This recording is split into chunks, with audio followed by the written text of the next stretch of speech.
All right, hello, this is Jennifer, and I'm going to discuss building academic language. All right, so I found this quote in Kinsella's, which I found worked perfectly in terms of what it actually means to use academic language.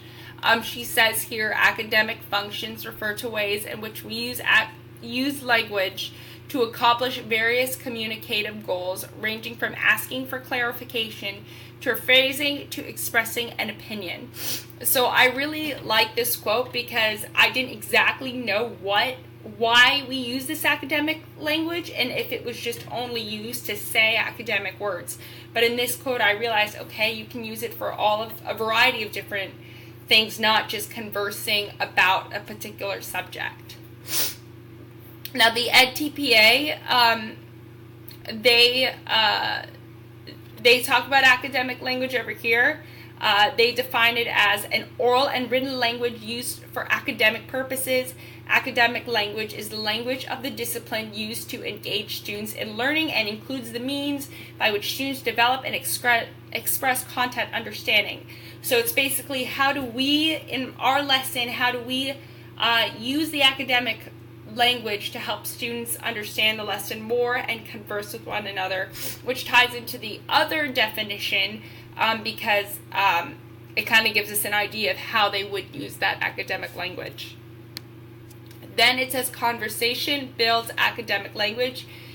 In the recent book we read where it talks about conversation, I found these three bullet points pretty representative of academic language, which is academic language is the set of words, grammar, and organizational strategies used to describe complex idea, higher order thinking process in abstract concepts most often encountered in academic and professional setting. And conversation allows students to practice the academic language they are absorbing from sources. And academic language builds vocabulary. I found this excuse me. I found this pretty beneficial because we're able to see how academic language works. And you can see over here it's used for complex ideas, high order thinking, and it really builds into this idea of vocabulary. What vocabulary you're using, the new vocabulary you're learning to converse to form academic language. And then language learners. Academic language is really beneficial in terms of English language learners because academic language is how English language learners especially learn these new material. So EL students use academic language to build vocabulary. Academic language helps them with their mathematical thinking in terms of thinking about math. When you constantly are using these academic languages and rephrasing it in different ways for them to understand and defining it, they're building off their mathematical knowledge. And then I really like this idea of a thinking map because it helps students identify and define shapes, make comparisons using new vocabularies. So thinking maps kind of sort your academic thoughts and put definitions on them, and you're able to also visualize to kind of understand, okay, this is what this is, this is what this is, this is what it visually looks like. So I like that in terms of like English language learners building their vocabulary. And then language strategies for active classroom participation. You have your partner and group reporting.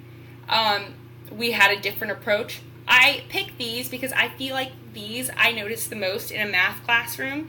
Questions that they ask that I notice are most said.